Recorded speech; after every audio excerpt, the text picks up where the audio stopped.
In this video, I'm going to show you how to take all the controls that we built for the head and move them outside of the head composition.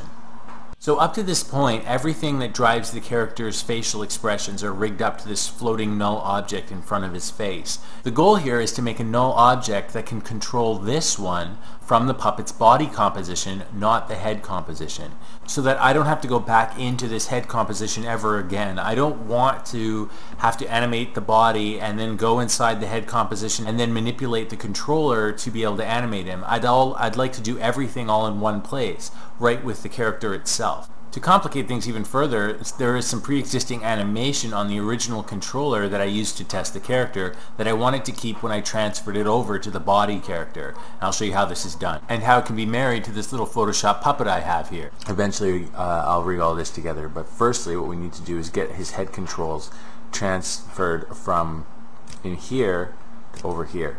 So there's one thing that's a little bit of a problem is in this composition the head controls are three-dimensional. Everything is three-dimensional in this composition because we're dealing with a three-dimensional head. So what I'm going to do first is let's just copy this control, the head controls, and as you can see right now they're in 3D. They also have some animation on them, but that doesn't matter at this point. So I'm going to copy the head controls and I'm going to paste them. So what's going to happen though is everything's going to go black because this layer is 3D and nothing else is. So I'm going to turn off the 3D on this, and it's going to throw me a little error. The error that I got there was just because of this little bit of action script that's attached to the position, and it's calling on the Z axis, which is no longer existing because it's no longer three-dimensional. So really all I want to do here is I really just want these sliders here to drive the sliders in this composition here in head, flat, medium. So I'm going to pull this composition down here so I can see them both, and I am going to I'll hide this guy for now because I need to be able to see all my code. This is the head composition, this is the body composition. We want this composition to drive this composition. First I'm going to take this blink and I'm going to alt click on this guy here, and this blink is actually just I'm going to drag it up to this slider there and do that. So I can delete the animation here. So now this animation will drive the blink. So when that says 3, that says 3. Perfect. The next thing I want to do is, let's close the blink off because we've done it, the mouth shape. Okay, so on the mouth shape we're going to just change this code. So remember the math floor here. I'm taking the math floor. Math floor actually makes it so that it's a whole, the number can only be a whole number. So I'm going to delete all of this and I'm going to make this mouth shape. So I've now taken the mouth shape slider from another composition and I've just added math floor and I've closed it off in the brackets. So that should, now I don't need to have that coding on here, but it will translate over here. So even if I put this to, like, let's put it to 1.3, let's see what happens. It should just go to 1. Perfect. So that works now, and I can delete the animation off of here. So let's go down to the next one. The next one I have a jaw slider. Now it looks like the jaw slider also takes into account the mouth slider, but that's okay. I can just leave that code there. But what I want to do here is instead of the jaw slider coming from this guy here, I want to take the jaw slider from up here. There we go. And that just replaced it. So that should work just fine.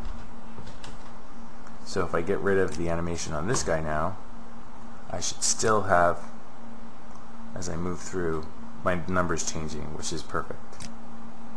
Okay. So now that's linked over, and I just want to put my semicolon in there. Great. Okay, and then the next thing we've got here, let's close these off actually as we get them done. 3 done. Wow, 2 more to go. So smile, there's no code attached to smile, so I'm just going to alt click on here, drag it up and pull the smile value, and then delete these keyframes. Eyebrows, same thing. Alt click, drag up to eyebrows. There we go. and delete the animation. The animation doesn't matter anymore because it's actually pulling the values directly from here, so no matter what I do to that, it'll just always go back to 0, or it'll go back to whatever the value is in the other composition. Okay, close eyebrows, eyebrow right, same deal, slider, great. And do I have any animation on that? Nope, but I can delete that anyways.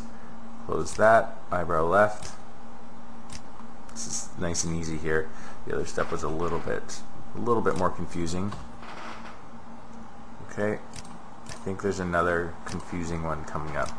Anger, okay, easy, no trouble there. Cheeks. And delete the animation. Interest distance is equal to interest distance here. Great. Let me turn off the animation. Pupil size is equal to this guy's pupil size. Cool. Enter, turn off the animation. Minimize. Doing pretty good here. There's a lot of controls on this guy's face. The only thing now that's a little bit tricky is the positioning of the null object or the controller to actually drive where the eyes are looking. I don't want to change these numbers here. I want just essentially to have the positioning of this object in this composition to influence the positioning of this object in this composition. I'm going to go into this guy here, and the first thing I want to do is I want to parent the head controls to the head of the boy. That will make its positioning. So if we look at the head here, its anchor points here, its positioning is now relative to the size of the head composition, which is similar to this one right here. So if he's at 1500 and whatever, it should be the same or close to the same. So I'm going to go let's just pull up position, P, position. Let's expand this. So now the next thing I want to do is I'm going to take this animation out here, and I'm going to select all the frames. Let's say I don't want to lose the animation I've done. I'm going to just drag it. If I select all the frames and I drag one of these, I want to get this to 1500. So if you press down Control, you can move incrementally through single decimal digits. Okay, let's get that to 1500. Good. And then the other is 1214. So I want to get this height to 1214. So let's scroll this down. 1214. There we are. Just about. Okay, that's good enough. Okay, so that positions this roughly the same as this guy here. If we're able to position them like this, there's less work in the coding. It's just easier because the values can be exactly the same. What I'll do is, let's pull this guy up here, hide this kid away. So we want position X to equal, instead of position X equaling its own position, which it is right now, I want it to equal the position X of this guy. There we go. And then instead of position Y equaling this, and we have plus blink in there, which is okay, I'm going to make it equal to this position Y. And we have blink here. The blink should be fine because blink is actually now driven by our blink in here, so that shouldn't change anything. And then Z position, I'm just going to leave in this composition. So now let's go back in. Z position now will still just be referenced from inside here. So if I pull it forward or back, it'll be referenced in here. Now the last thing I want to do is just remove the animation off this guy, because none of that matters. Because the code is being driven here. The blink, all the blink effect and everything else is being driven in here. It doesn't have to be done there. So let's have a look here.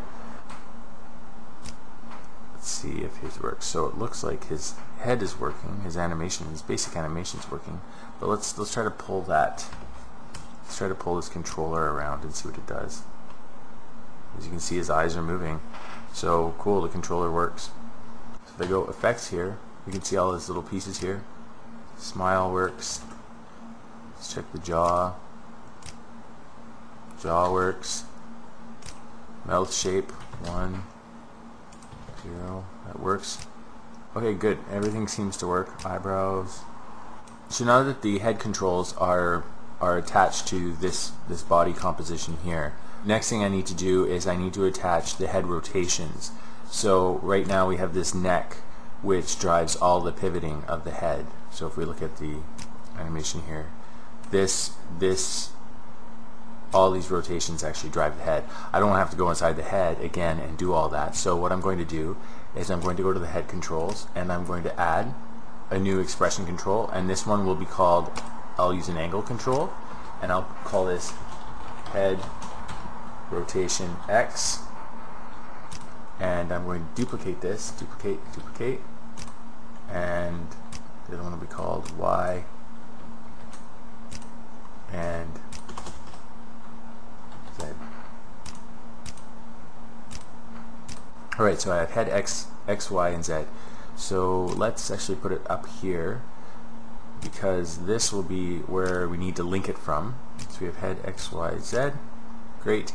And I'm going to go into head flat. Let's pull that down here. And so we have neck, and we have all the rotation values here. So the first thing I want to do is I want to preserve the animation I have. So I'm going to copy that, the X animation, and I'm going to apply it here, paste, and then I'm going to copy the Y animation, enable animation, paste, and the Z, which really didn't get used at all, but may at one point, so I'll paste that. So the next thing I want to do is alt click on the X and drag up here to X angle. There we go. Alt click Y, drag up here and track the Y angle, and on the Z, track the Z angle. Great. So, and then what I can also do now is just disable animation on these controllers. So hopefully, if this worked properly, the character's head should still rotate all about based on these rotations right here. Let's try a little bit of,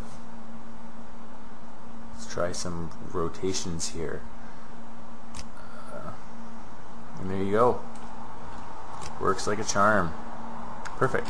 So again, really the whole point of this is to move all our animation controls into one place. So we won't be jumping around between compositions to animate the character. It's nothing more difficult than having to jump inside compositions to try to manipulate and animate your character. So the whole reason I actually build the controls inside the character's head first is because it's easier to get a good sense of what the sliders are doing. You can touch them right away and see the reaction of the character's face. In the next video, I'm going to show you how to start rigging the body for this character.